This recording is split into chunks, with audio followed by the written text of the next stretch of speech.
ایک دوا اور غذا دیتا ہوں، ایک احتیاط بتاتا ہوں۔ اب آپ دیکھیں کہ آپ دنیا کی اگر معدے کی گیس، تبخیر، جلن، پیٹ کا بڑھنا، کھانے کا ہضم نہ ہونا اور کھٹے ڈکار، آپ یہ ساری چیزیں اس کے لیے دوائیں کھا کھا کے تھک چکے ہیں۔ میں صرف ایک احتیاط بتاؤں گا کہ کھانے کے بعد پانی چھوڑ دیں، کھانے سے پہلے جی بھر کے پانی پیئے، جتنا پی سکتے ہیں۔ کوئی مجبوری ہے، اگر نوالا اٹک گیا ہے تو کھانے کے درمیان ایک آدھ گھونٹ پانی پی لیں، کھانے کے بعد پانی نہ پئیں، اور کھانے کے درمیان بھی نہ پئیں تو اچھی بات ہے، کھانے کے بعد پانی نہ پئیں۔ جو کھانے کے بعد پانی ہے وہ زندگی کی صحت، 2 گھنٹے کے بعد پانی پئیں۔ اگر آپ صحت چاہتے ہیں اور تندرستی چاہتے ہیں تو 2 گھنٹے کے بعد پانی پئیں۔ ایسی صحت مند زندگی، ایسی تندرست زندگی آپ گمان نہیں کر سکتے، بہت زیادہ ایسی صحت مند زندگی، ایسی تندرست زندگی آپ گمان نہیں کر سکتے۔ ایک چیز، کھانے کے بعد پانی چھوڑ دیں، پانی چھوڑ دیں۔ پوری دنیا میں کتنی قومیں ایسی ہیں جو کبھی ٹھنڈا پانی نہیں پیتی، ملکوں کے ملک ہیں جو ٹھنڈا پانی نہیں پیتے، تازہ نیم گرم۔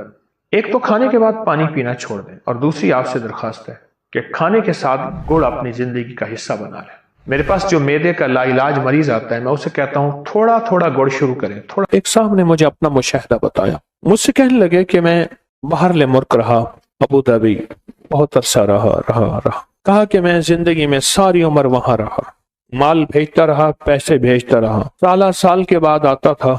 آخر کار میں نے کہا اب وہاں جا کے وقت گزاروں اپنے مقام پہ، میں پھر اپنے وطن میں آ گیا۔ کچھ ہی عرصے کے بعد مجھے پتا چلا کہ میرے پاس تو کچھ بھی نہیں ہے، جو کچھ تھا وہ سب لوگ کھا گئے، اور اگر جائیداد بنائی تو انہوں نے اپنے نام بنائی، میرے پاس کچھ بھی نہیں۔ مجھے جب یہ غم لگا تو شوگر ہو گئی اچانک، اور پھر بلڈ پریشر ہو گیا، نیند چلی گئی، ذہنی سکون ختم ہو گیا، ذہنی طور پہ پریشانیاں، حالات ختم، اور ناکامیاں اور مسائل میرے پاس آ گئے، اور کہا اسی الجھن میں، بیماریوں میں مبتلا ہو گئے، دکھوں میں، پھر گھریلو جھگڑے شروع ہو گئے، گھریلو الجھنیں شروع ہو گئیں، گھریلو حالات میں تلخیاں، سختیاں شروع ہو گئیں۔ میں اسی گردش میں، اسی پریشانی میں، کہا کہ اسی طرح میرے کوئی 2.5-3 سال گزر گئے۔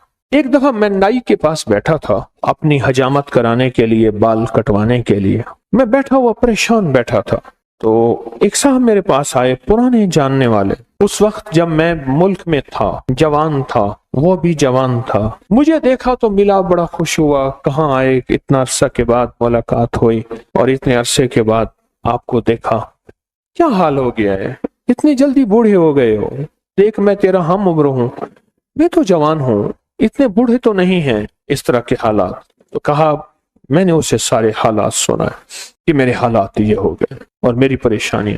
سنتے سنتے کہنے لگا ادھر آ، میرا بازو پکڑ لیا، میرے قریب آ کے قریب بیٹھ گیا، کہا تجھے ایک وظیفہ دیتا ہوں، اگر مسائل کا حل چاہتا ہے، مشکلات کا حل چاہتا ہے، اور چاہتا ہے وہ چیز جو تو نے ساری عمر چاہی تھی تجھے مل جائے۔ اب ذرا اس لفظ پہ غور کیجئے گا، بڑا بھاری اور وزنی لفظ ہے۔ وہ چیز جو تو نے چاہی تھی ساری عمر اور تجھے مل جائے، تو ایک کام کر، صرف فجر کی نماز کے بعد صرف 121 بار یا لطیف و یا ودود پڑھ بس۔ اور کہا خوب گڑ گڑا کے بھیکاری بن کے پڑھ فجر کی نماز کے بعد، اور کہا کہ عصر کی نماز کے بعد صرف 21 بار پڑھ، فجر کے بعد 121 بار اور عصر کے بعد صرف 21 بار پڑھ، اور کہا اس کو چھوڑنا نہیں، مہینوں نہیں چھوڑنا، سالوں نہیں چھوڑنا۔ کہا اس نے حجامت بنوا لی تھی اور وہ چلا گیا۔ میں بال کٹوا رہا تھا تو میری زبان پہ خود بخود یا لطیف و یا ودود جاری ہو گئی، خود بخود جاری ہو گئی، اور کہا کہ پھر میں نے اس کو پڑھنا شروع کر دیا۔ کہا مجھے نیند تو میری ختم ہو چکی تھی، نیند تو ویسے ہی نہیں آتی تھی، میں نے پڑھنا شروع کر دی۔ کہا چند ہی ماہ پڑھے تھے، سب سے زیادہ جس بندے نے اپنے نام جائیداد کروائی تھی وہ میرا سگا بھائی تھا۔ بھائی کے نام پیسہ بھیجتا گیا اور وہ جائیداد لیتا گیا، جب میں آتا تھا وہ کہتا تھا یہ تیرا ہے، یہ تیرا ہے، یہ تیرا ہے، اور میں خوش ہوتا تھا۔ کہا میرے پاس آیا، فجر کے وقت میں تسبیح کر رہا تھا، کہا کہ اپنا جو ہے نا وہ پگڑی ہوتی ہے، دیہاتی باندھتے ہیں، وہ صافہ پگڑی اٹھا کے میرے پاؤں پہ رکھ دیا، اللہ کے واسطے معاف کر دے، جو مجھے پتا ہے تو لوگوں کے پاس آتا جاتا ہے، تو نے کہیں سے میرے اوپر تعویذ کرائے ہیں، میرے وہ تعویذ نکال دے، تو جو کہے گا میں کر دوں، تو جیسے کہے گا میں کر دوں، میرے وہ تعویذ نکال۔ میرے تن بدن میں آگ ہے، میری زندگی میں پریشانی ہے، میرے گھر میں بیماری ہیں، میرے گھر میں دکھ ہیں اور تکلیفیں ہیں، مشکلات اور مسائل ہیں، میری زندگی سختیوں، پتہ نہیں کیا کیا مصیبتیں اس بیچارے نے بتایا۔ کہا میں حیران ہوا، میں خاموش ہو گیا اور کہا کہ خود بخود گیا اور میری آدھی سے زیادہ جائیداد اسی کے پاس تھی اور میرے نام کرا دی ہر چیز۔ کہا کہ بس میں نے اب تک اس کا کرایہ کھایا ہے، اس کی آمدنی کھائی ہے، بہت کھائی ہے، بہت کھائی ہے، پچھلی معاف کر، تیرے نام کرانے میں جو پیسہ لگے گا وہ بھی میں دوں گا، بس تو قبول کر اپنی نعمت، اپنی چیز، میرے لیے وہ تعویذ نکال۔ اور کہا کہ میں نے وہ مجھے دے دی اس نے۔ میں تسبیح پڑھتا رہا اور تسبیح پڑھتا پڑھتا ایک دفعہ پھر آ گیا کہ میرے ساتھ بیٹھا اور کہنے لگا مجھے سکون مل گیا ہے، تیری مہربانی ہے، تو نے تعویذ نکال دیے ہیں، اب میری زندگی میں راحت ہے اور میری زندگی میں چین ہے۔ اور کہا مجھے اس تسبیح کا ایسا یقین ہوا، ایسا یقین ہوا کہ بس پھر میں نے کہا اب تو میں نے چھوڑنی نہیں۔ کہا پھر سے میں صرف چند سالوں میں تونگر ہو گیا اور چند سالوں میں خوشحال ہو گیا اور چند سالوں کے اندر میری زندگی لاجواب ہو گئی۔ مجھے ایک صاحب کہنے لگے کوئی ایسا عمل بتائیں، کوئی ایسا عمل بتائیں کہ میں چاہتا ہوں میری 7 نسلوں میں رزق ختم نہ ہو، جو مہنگائی اور حالات اور پریشانیاں میں دیکھ رہا ہوں، کوئی ہے عمل؟ میں کہا بالکل ہے، اور میں نے اس سے کہا کہ یہ میرے پردادا کے پردادا کا عمل ہے، ان کا یہ عمل ہے، میرے پردادا کے پردادا کا عمل، جو ہماری خاندانی یادداشتوں میں یہ لکھا ہوا ہے، اور فرمایا اگر یہ کوئی بندہ کر لے اللہ نسلوں کا رزق اللہ سے منوا لے۔ اور میں نے اس سے کہا خیال کرنا رزق کے روحانی ساتھ منوانا، رزق کے روحانی ساتھ منوانا، ورنہ دولت مال چیزیں مل جائے گی جس کے بارے میں کہا جاتا ہے کہ بعض بندے ایسے ہوتے ہیں اللہ پاک ان سے لقمے نہیں چھینتا، سجدے چھین لیتا ہے، اللہ ان سے لقمے نہیں چھینتا۔ کیوں؟ رزق جسمانی دوسرے لفظوں میں مل رہا ہے اور رزق روحانی اللہ چھین لیتا ہے۔ یہ جو آج آپ بیٹھے ہیں تسبیح خانے میں اور میں بیٹھا ہوں، یہ ہم روحانی دسترخوان پہ بیٹھے ہیں، یہ بہت بڑا دسترخوان لگا ہوا ہے، یہ دسترخوان ہے، سنا ہے در یار پہ بڑی دھوم ہے، سنا ہے در یار پہ بڑی دھوم ہے، وہاں عاشقوں کا ہجوم ہے۔ یہ روحانی دسترخوان ہے، میں بھی خود محتاج ہوں، یہ روحانی دسترخوان ہے۔ تو میں نے اس سے عرض کیا کہ ایک دسترخوان نہیں مانگنا، دونوں مانگنا، رزق روحانی بھی، رزق جسمانی تو اس کو بھی ملتا ہے جس کو کلمہ نصیب نہیں ہوا، رزق جسمانی تو اس کو ہی ملتا ہے جس کو کملی والی کی غلامی نصیب نہیں ہوئی، رزق جسمانی تو اس کو ہی ملتا ہے جس کے ماتھے پہ شقاوت لکھی ہے، رزق جسمانی تو اس کو ملتا ہے جو اللہ کا نافرمان ہے، رزق جسمانی تو اس کو ملتا ہے جو اللہ کے وجود کا انکار کرتا ہے، رزق جسمانی تو اس کو ہی ملتا ہے جو آخرت اور قبر کا انکار کرتا ہے، رزق جسمانی تو اس کو ملتا ہے جو جنات اور برزخ کا انکار کرتا ہے، رزق جسمانی تو اس کو ملتا ہے جو خود کملی والے کی نبوت کا انکار کرتا ہے، وہ تو بے بہا لوگ ہیں، ان کو ملتا ہے، پر تجھے بھی صرف رزق جسمانی ملا اور اللہ سے یہ منوا لیا، نہ یہ نہ منوانا، اللہ سے کہنا ہے اللہ رزق روحانی بھی دے اور رزق جسمانی بھی دے، 2 رزق کٹھے عطا فرما۔ کون سا رزق اور رزق جسمانی بھی دے، کہیں ایسا نہ ہو کہ میری نسلوں میں صرف مال دولت اور چیزیں ہوں اور تیرا نام اور تیرے حبیب کا نام نہ ہو، تیرا نام اور تیرے کملی والے کا نام نہ ہو، تیرا نام اور تیرے دوستوں کا نام نہ ہو، تیرا نام اور تیری آل و اصحاب کا نام نہ ہو، کہیں ایسا نہ ہو میں محروم ہو جاؤں، مجھے آل اور محمد اور آل محمد اور اصحاب محمد کی نسبتیں یہ بھی ساتھ عطا کیے رکھ۔ تو میں نے اس سے کہا کہ 2 چیزیں مانگنا۔ اچھا قدرت کا نظام ہے، کچھ دیوانے بھی ہوتے ہیں، یقین والے ہوتے ہیں، آپ جیسے آپ مخلص بیٹھے ہیں اور پوری دنیا میں ہمارے ساتھ اس وقت مخلص بیٹھے ہیں جو ہماری آج کی محفل میں شریک ہیں، ہوتے ہیں دیوانے۔ مجھ سے کہنے لگا ایک وقت ایک جگہ ہو بہت بہتر، میں نے اس سے کہا، میں نے کہا پھر بھی اگر ایک وقت ایک جگہ میسر نہ بھی ہو تو اگر عمل کسی وقت چوک جائے، عمل کی جگہ چوک جائے، عمل کا وقت چوک جائے، مجبوری میں نہ ہو تو بہتر ہے، پر توجہ نہ چوکے، دھیان نہ جائے، استحضار نہ جائے، یقین نہ جائے، اور سچا یقین ہو کہ میرا اللہ خود کہتا ہے یہ مانگنا بھی تو اسی نے دیا ہے نا، جب اس کریم نے مانگنا ہی خود دیا ہے تو عطا بھی خود کرے گا، نہیں خوف نارے جہیم کا کہ کرم ہے مجھ پہ کریم کا، وہ خود عطا کرے گا مجھے۔ اس نے مانگنا دیا، دے گا۔ یقین ہو ایسا ایسا ایسا ایسا، اتنا زبردست یقین ہو، اتنا یقین ہو اللہ کے ملنے پہ اور اللہ کے مانگنے پہ، اتنا یقین ہو کہ گمان اور خیال سے بالا تر یقین ہو، بہت زیادہ یقین ہو۔ یاد رکھیے گا میری بات، میری طرف دیکھتے رہیں، یاد رکھیے گا جس کو ملا ہے یقین کی طاقت میں ملا ہے، اور جس سے چھنا ہے بے یقینی نے اس سے سب کچھ چھین لیا، بے یقینی نے اس سے سب کچھ چھین لیا ہے۔ جس کو ملا ہے یقین کی طاقت سے ملا ہے، یقین ہو کہ میں کر رہا ہوں اور اللہ مجھے دے دے گا۔ کہا کہ کیسا یقین ہو؟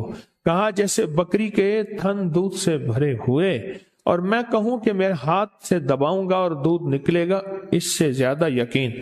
اور کہا کس سے زیادہ یقین؟ کہا کہ ایک بڑا نوٹ ہو اور بڑا نوٹ کے اندر جو ہے ایک آنے کی چیز آنی ہے، تو میں کہوں گا اس سے تو اس کی نوٹ کے اندر تو ہزاروں آنے ہیں، اور میں ایک آنے کی چیز، ایک ٹکے کی چیز لوں گا اور میرا کام بن جائے گا۔ اس سے زیادہ یقین ہو، اور اس سے کہیں زیادہ یقین ہو کہ سخت پیاس ہے اور میں پانی کو دیکھوں، اور پانی کو دیکھتے ہی مجھے یقین ہو کہ اس سخت پیاس میں میرا پیاس بجھ جائے گی، پیٹ بھر جائے گا۔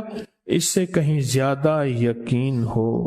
میں پھر بھی یقین کو نہیں سمجھا سکا، علم بھی محدود ہے، الفاظ بھی میرے پاس محدود ہیں۔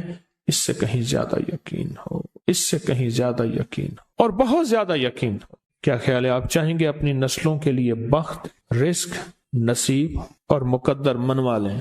میں نے کہا روزانہ 40 منٹ بیٹھ، 40 منٹ صبح دوپہر شام، جو تیری تنہائی کا وقت ہو، کہ یا اللہ دنیا میں ایسی جگہ کوئی کہیں ہوتی، اکیلے بیٹھے رہتے یاد تیری دل نشی ہوتی، اکیلے بیٹھے رہتے یاد تیری دل نشی ہوتی، اور بس صرف ایک بار سورۃ فاتحہ پڑھ، اور اس کے بعد ایاک نعبد و ایاک نستعین کو دوہرا۔ تو میں نے اسے عرض کیا کہ بس اس کو وجدان سے پڑھو، ایسے پڑھ کے رونگٹے کھڑے ہو جائیں، آنسو بہنے لگ جائیں، دل کے اندر کا درد اور دل کا اندر کا غم اور اللہ کے سامنے حاضری، استحضار، اور یہ کیفیتیں تیری ہوں کہ بس اس کے علاوہ کوئی مجھے یاد نہ رہے۔ اس درد سے پڑھو، صرف 40 منٹ۔ 40 کی عدد کے ساتھ کائنات کے رازوں کا بڑا تعلق ہے۔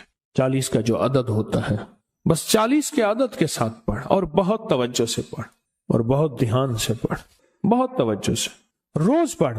مجھ سے کہنے لگا کتنے دن پڑھوں؟ تو میں نے اس سے کہا مجھ سے یہ دن نہ پوچھ، تیرا دل خود بولے گا کہ فیصلے ہو گئے ہیں، بس ختم، دل خود بولے گا۔ یہ بتائیں کہ پیٹ بھرتے ہوئے کوئی گھنٹی بجتی ہے، یہ دل خود بولتا ہے کہ پیٹ بھر گیا۔ پیاس میں بھی کوئی کہتا تو نہیں ہے کہ آپ کی پیاس بجھ گئی ہے، وہ دل خود بولتا ہے کہ بس اب پانی کی ضرورت نہیں ہے۔ نیند سے دل بھر جائے تو بس دل بس اب سو لیا، وہ اٹھیں، اسی طرح دل خود بولے۔ اور ایک دھماکہ ہوا، ساری کائنات ہل گئی، اور ایک دروازہ کھولا، اور رب نے اس دروازے میں سے ایک چیز نازل کی جو نہ کبھی تورات میں آئی، نہ انجیل میں آئی، نہ زبور میں آئی، نہ صحیفوں میں آئی، نہ کسی نبی پہ آئی، نہ کسی رسول پہ آئی، نہ کسی پیغمبر پہ آئی، اور وہ ایک چیز صرف میرے کملی والے کو ملی ہے، اور وہ صرف ایک چیز ملی ہے، صرف وہ جو میرے کملی والے کو ملی ہے، میرے حضور کو ملی ہے۔ وہ کسی کتاب میں، کسی صحیفے میں اس سے پہلے کبھی نہیں آئی تھی، اور اس کے بعد کبھی نہیں آئے گی، اور وہ چیز ہے بسم اللہ الرحمن الرحیم۔ اور اس کو بھی یاد رکھیے گا، فرمایا جو سارے قرآن میں ہے وہ ساری سورۃ فاتحہ میں ہے، جو ساری سورۃ فاتحہ میں ہے وہ ساری بسم اللہ میں ہے، اور جو ساری بسم اللہ میں ہے وہ بسم اللہ کی بے میں ہے، با میں، بے میں۔ اور ایک بات اور کہ اللہ الرحمن الرحیم، جو بندہ بسم اللہ پڑھتا ہے یا بسم اللہ کو لکھ کے اپنے پاس رکھتا ہے، اس میں میرے رب کے 3 نام ہیں، ایک ہے اللہ، اور ایک ہے رحمان، اور ایک ہے رحیم۔ میرا اللہ تو دنیا آخرت کی ساری کفایت کرنے والا، ولایت، کفایت، راحت، رحمت، عزت، عظمت، برکت، وقار، شان و شوکت، وہ تو اللہ اللہ اللہ اللہ اللہ۔ اب اللہ نے 2 جہان بنائے ہیں، ایک عالم شہود ہے، یہ جہان ہے، ایک عالم برزخ ہے، موت کے بعد کا جہان ہے۔ اس عالم شہود کے لیے میرے رب نے اپنا نام دیا ہے رحمان۔ کیا دیا؟ کیا دیا؟ رحمان۔ اور موت کے بعد میرا رب جس لب اپنے اسم اور نام کے ساتھ کفایت کرے گا، کفالت کرے گا، مدد کرے گا، وہ ہے رحیم، یا رحمان الدنیا یا رحیم الآخرہ۔ فرمایا اگر نام رحمان نہ ہوتا، غور سے سنیے گا، کملی والے کے دیوانے اور عاشق بیٹھے ہیں آپ، اگر فرمایا رب رحمان نہ ہوتا، نام رحمان نہ ہوتا، اللہ اپنے دشمن کو ایک لقمہ کیا، ایک قطرہ کیا، ایک پانی کیا، ایک سانس نہ دیتا۔ اپنے نام ماننے والوں کو اگر رحمان نہ ہوتا، اس نام رحمان کی وجہ سے رب کا دشمن بھی پل رہا ہے، رب کا دوست بھی پل رہا ہے، اپنے بھی پل رہے ہیں، پرائے بھی پل رہے ہیں، غیر بھی پل رہے ہیں، سب پل رہے ہیں۔ کہتا ہے فرشتوں دے دو رزق کے دروازے، اچھا کوئی بات نہیں اور دے دو، میں انتظار میں ہوں اس کی توبہ، اس کے رجوع کا، کبھی تو مجھے سن لے گا، کبھی تو مجھے مان لے گا، کبھی تو میرے نیکوں اور اولیاء اور صلحاء کی محفل میں چلا جا کے توبہ کے دروازے کھلے ہیں، توبہ کر لے گا، دو آنسو بہا لے گا۔ یہ صفت رحمان ہے، یہ صفت رحمان ہے۔ حضرت سلطان باہو رحمت اللہ علیہ دلی سے مرشد نے بھیجا، تربیت کر کر کے، کبھی سختیاں، کبھی نرمیاں، کبھی سمجھانا، کبھی پیار، کبھی محبت، یہ مرشد کی تربیت کا حصہ ہوتا ہے۔ اور وہ ہر مرشد چیک کرتا ہے، دیکھتا ہے کہ تربیت کے ہر مرحلے میں ثابت قدم ہے، بس فرمایا ٹھیک ہے اب جاؤ، اور راستے میں نا کسی سے بحث، مناظرہ، مجادلہ، مباحثہ، ڈسکس، الجھنا نہ کرنا۔ بھٹنڈا کے قریب آئے، بھٹنڈا شہر ہے انڈیا کا، بھٹنڈا، وہاں کے قریب آئے تو ایک جوگی بیٹھا تھا، اور اس جوگی کی نگاہ توجہ اس نے مجاہدے کر کر کے ایسی پائی، ایسے دیکھا نا سمجھ گیا کسی اللہ کے ولی کا بندہ ہے، اور اللہ کے ولی نے اس کو رنگ دیا ہے، اور اس نے اللہ کے ولی کی محفل میں ناگواریاں، سختیاں، نرمیاں سب کو برداشت کر کے کندن بن کے جا رہا، یہ تو ہزاروں کو تڑپا دے گا، لاکھوں کو تڑپا دے گا، لہذا اس سے یہ نسبت چھین۔ کیوں؟ جب دولت آتی ہے بندہ پھر اس وقت اس کا چین لٹتا ہے، جب تک دولت نہیں ہوتی فٹ پاتھ پہ بھی سو جائے تو لوگوں کو پتا ہے فٹ پاتھ پہ سویا ہوا ہے، کچھ ہے نہیں تو سویا ہوا، اگر کچھ ہوتا تو یہ کہاں سوتا؟ اس نے توجہ ڈالی، انہوں نے اپنے دل میں کیفیت محسوس کی، اور محسوس کیا کہ میرے دل کے اندر کا جو نور ہے نا اس میں تلاطم اور ہلچل مچی ہے، نور اور ہلچل مچی ہے۔ اس میں انہوں نے کیا کیا؟ اس میں ذات کا تصور کیا اور اپنے ارد گرد صفت رحمان کا حصار کیا۔ غور سے سمجھے، بچاؤ کا آج میں آپ کو ایک عمل بھی دے رہا ہوں، بڑا طاقتور عمل ہے، اور یہ حضرت سلطان باہو رحمت اللہ علیہ۔ اور سلطان باہو کیوں؟ سلسلہ ہمارا جو قادری ہے آج بھی اس کا ذکر ہوگا، اللہ ہو کا۔ یہ اللہ ہو کی اتنی ضربیں لگاتے تھے، اتنی ضربیں لگاتے تھے، مرشد نے فرمایا کہ تو اللہ کے نام ہو کا بادشاہ بن گیا ہے، سلطان باہو۔ سلطان کہتے ہیں بادشاہ کو، کنگ کو۔ مرشد نے فرمایا، جیسے میں نے ایک دفعہ میں لوگوں کو وظائف بتاتا تھا، لوگوں کو فائدہ ہوتا تھا، ایک دفعہ میرے مرشد نے ایسے دیکھ کے وجدان نے فرمایا، وہی تو شیخ الوظائف بن گیا، سلطان باہو۔ ہو سلسلہ قادری میں، ہمارا سلسلہ قادری ہے، ہو کے اوپر ضربیں لگائیں، آج بھی ہم ہو کہ ضربیں لگائیں گے۔ تو مرشد نے فرمایا کہ تو سلطان بادشاہ ہے ہو کا۔ انہوں نے کیا کیا؟ اس میں ذات کا تصور کیا اور صفت رحمان کو دائیں بائیں لپیٹ لیا۔ صفت رحمان، اللہ کے نام رحمان کا جو نور ہے اس کا دائیں بائیں اس کو اپنے حصار میں لے لیا۔ حصار میں لے کے نا انہوں نے کیا کیا؟ اس کو ایسے دیکھا اور کہا ہو۔ بس یہ اس وقت ہوتا ہے جب کسی فقیر کی محفل میں بیٹھ کے وجد اور وجدان کے ساتھ اس کا استحضار کیا جائے، اس کو بار بار پڑھا جائے، اور پھر جب اس کی قبولیت، مقبولیت، محبوبیت ملتی ہے، پھر لفظ ایک ہی ہوتا ہے، ایک ہی ہو ہوتا ہے۔ آج آپ کو ایک ایسا ٹوٹکا اور بہت انوکھا ٹوٹکا بتاتا ہوں، یقین جانیے میں نہیں کہتا کہیں نہیں سوچا ہوگا، کہیں نہیں پڑھا ہوگا، کہیں نہیں سنا ہوگا، لیکن شاید آپ کو یہ بات بہت کم ملی ہو۔ دیکھیے ہمارے جسم میں ہاتھ کی کتنی حیثیت ہے، اور پھر ہاتھ میں انگوٹھی کی کتنی طاقت ہے۔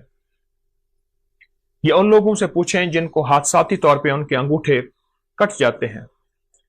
پہلے بطور سزا نواب، بادشاہ، راجے، مہاراجے یا پرانی تاریخ میں بطور سزا انگوٹھا کاٹ دیا جاتا تھا، اور جس کا انگوٹھا کٹ جاتا ہے اس کا آدھا ہاتھ معذور ہو جاتا ہے، اس کا جسم معذور ہو جاتا ہے۔ 4 انگلیوں کی طاقت ایک طرف، ایک انگوٹھی کی قوت ایک طرف، ایک انگوٹھی کی قوت ایک طرف۔ اور آپ دیکھیں کہ انگوٹھا ہی لگایا جاتا ہے، انگلی نہیں لگائی جاتی اسٹیمپ پہ نشانی کے طور پر۔ اس انگوٹھے کا ہمارے جسم کے ساتھ بہت زیادہ گہرا تعلق ہے۔ جہاں یہ ہاتھ کی قوت ہے، جہاں یہ جسم کی طاقت ہے، جہاں یہ اعصاب کی قوت ہے، وہاں اس کا اگر ہمیں اس مشین کے اندر کے پرزوں کی سمجھ آ جائے، میں انگوٹھے کو ایک مشین کہتا ہوں، اگر اس کے پرزوں کی سمجھ آ جائے تو بڑی بڑی بیماریاں، بڑی بڑی تکلیفیں ہم سے دور ہو سکتی ہیں۔ آئیں آج ہم اس انگوٹھے کچھ راز کھولتے ہیں، اور ایسے ایسے راز جو بہت پوشیدہ ہیں۔ ہماری طب کی کتابوں میں، ہماری ہندی طب کی کتابوں میں، یونانی کتابوں میں، پرانی ہزاروں سالوں تاریخوں میں اس انگوٹھے کے راز چھپے ہوئے ہیں۔ میں چند راز آپ کو اس انگوٹھے کے بتاتا ہوں۔ کبھی بھی اگر آپ کا گلا خراب ہے، آواز بند ہے، ٹانسز ہو گئے ہیں، اور ڈاکٹر کہتے ہیں اس کا آپریشن لازم ہے، آپریشن ضروری ہے، یا یہ ہے کہ اتنے کہ پیپ آ رہی ہے اور گلا بالکل آپ کا سوجا ہوا ہے، اس میں ورم ہے، یہ ایک فائدہ۔ اب ایسا کریں کہ اس انگوٹھے کو زیتون کا تیل لگا لیں، اور اگر آپ کے پاس کلونجی کا تیل ہے تو بہت ہی بہتر ہے، اس کی مالش کریں۔ یہ دیکھیں، ایسے مالش کریں، ایسے مالش کریں اور خوب مالش کریں۔ اتنا مالش کریں، اتنی کریں کہ آپ کا انگوٹھا اتنا گرم ہو جائے تیل کے ساتھ، اتنا گرم ہو جائے کہ آپ کا ایک ہاتھ دوسرے ہاتھ کو برداشت نہ کرے۔ ہلکی ہلکی مالش کرتے رہیں۔ اب دیکھیں، میں نے چند لمحے مالش کی ہے تو میرا انگوٹھا بالکل گرم ہو گیا، بہت گرم ہو گیا۔ اس کے بعد اس پہ کوئی پٹی باندھ دیجیے۔ ایک ٹوٹکا تو یہ ہے، ایک ٹوٹکا یہ ہے کہ آپ صرف انگوٹھے کو ایسے گرم کریں، اور گرم کرتے کرتے آپ سرجیکل ٹیپ لے لیں یا کاغذ کی ٹیپ لے لیں، اس کو تھوڑا سا چپکائیں گے تو کلونجی کے دانے اس پہ چپک جائیں گے۔ آپ کلونجی کے دانے اوپر باندھ لیں۔ مجھے یاد ہے کہ میں یہاں جا رہا تھا، سیالکوٹ کی نئی موٹر وے بنی ہے سیالکوٹ جانے کے لیے، میں گزر رہا تھا تو میں نے ایک صاحب سے راستہ پوچھا گاڑی میں۔ ایک صاحب دیکھ کے مجھے کہنے لگے، آپ اکری والے ہیں؟ ہاں۔ کہا، آپ پہ ایک ٹوٹکا چھپا تھا کہ اگر بائیں ہاتھ کی انگوٹھی کی مالش کریں اور اس کے اوپر کلونجی کے دانے رات کو باندھ دیں، ٹیپ کی شکل میں باندھ کے سو جائیں تو اس کا گلا ٹھیک ہو جاتا ہے۔ اور میرے بیٹے کا گلا کا مسئلہ تھا، اس کے ٹانسز میں پیپ پڑ گئی تھی، پس پڑ گئی تھی، اور اس کے لیے آپریشن فوری ضروری تھا، اور اس کا دماغ، آنکھیں، نظر، اعصاب کمزور تھے۔ میں نے اس کے لیے یہی کچھ کیا اور بہت زیادہ اس کو گرم کر کے رات کو کاغذ کی ٹیپ باندھ کے کلونجی اس کے انگوٹھے پہ باندھ کے کہا چند دن میں میرا بیٹا ٹھیک ہو گیا۔ مجھے اتنی دعائیں دے رہا تھا اور بار بار کہنے لگا میرا گھر قریب ہے، چلیں کھائیں پیئیں۔ میں نے کہا میں تو سفر میں ہوں، میں نہیں جا سکتا، لیکن اس کا جی تھا کہ آپ نے مجھے اتنے بڑے آپریشن سے بچایا اور اتنے بڑے حادثے سے بچایا، اور آپ میرے کتنے جو ہے محسن ہیں۔ چھوٹا سا ٹوٹکا ہے۔ میں نے آپ کو دونوں ٹوٹکوں کے آسان ترکیبیں بتائی ہیں۔ ایک ترکیب پھر سن لیجئے، کلونجی کا تیل ہے یا زیتون کا تیل ہے، اس کی خوب مالش کیجیے، اتنا مالش کریں، اتنا کریں کہ یہ بالکل گرم نہ ہو، گرما گرم ہو جائے۔ اس کے بعد اس پہ پٹی باندھ دیجئے تاکہ ٹھنڈا نہ ہو۔ آپ صبح اٹھ کے معمول کے مطابق ہاتھ دھو لیں۔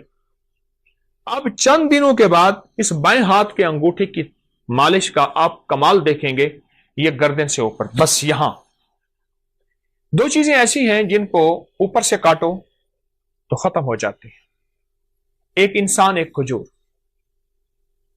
سارے درخت اوپر سے کاٹ دو، شاخیں نکل آتی ہیں، کھجور کو اوپر سے کاٹو، مر جاتی ہے۔ انسان کو جہاں سے کاٹو نہیں مرتا، اوپر سے کاٹ دو انسان مر جاتا ہے۔ یہ جو زندگی ہے، گردن کے اوپر کی زندگی، اس میں آنکھیں ہیں، کان ہیں، دماغ ہے، اعصاب ہے، پٹھے ہیں، ہماری بول ہیں، ہماری سوچیں ہیں، ہماری نظریں ہیں، ہمارے دماغی، جسمانی، یہ ساری قوتیں، یہ ساری کی ساری چیزیں، یہ جو کچھ بھی ہے، اس کا اس انگوٹھے سے بڑا تعلق ہے۔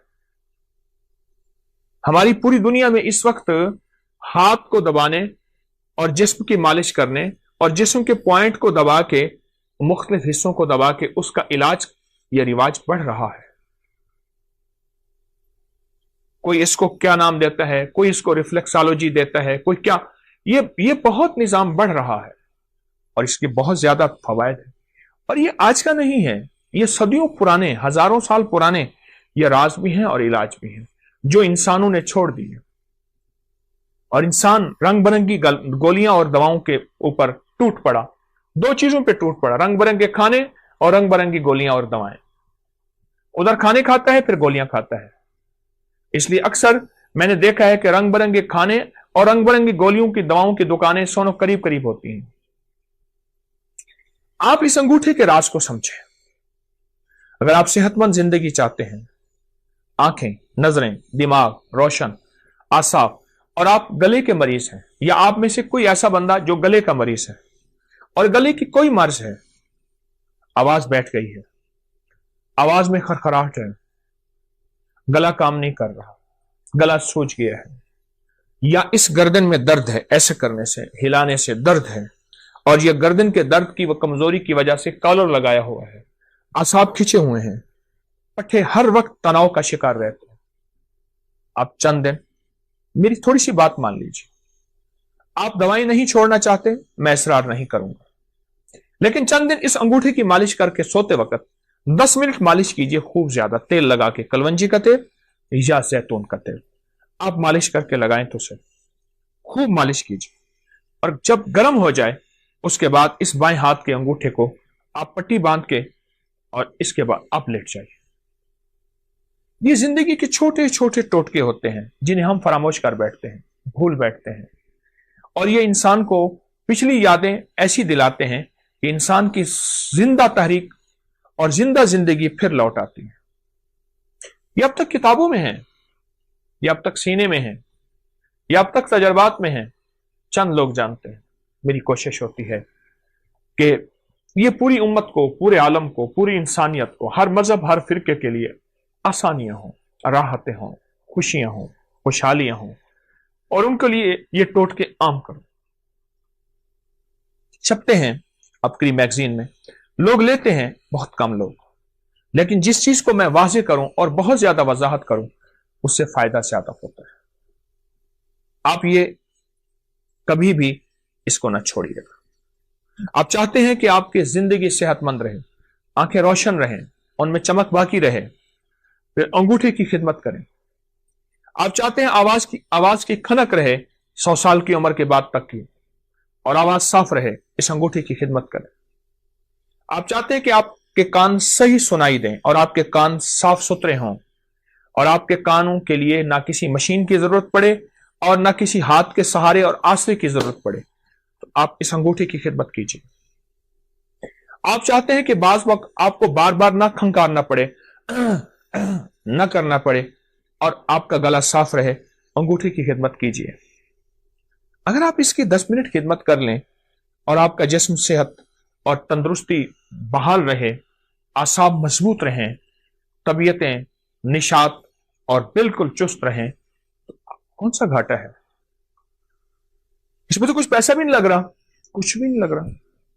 میں نے تو آپ کو وہ ٹوٹکا بتایا ہے۔ ایک صاحب مجھے ملے، وہ کہتے ہیں میں مالش کرتا ہوں اور ایک اسم پڑھتا ہوں۔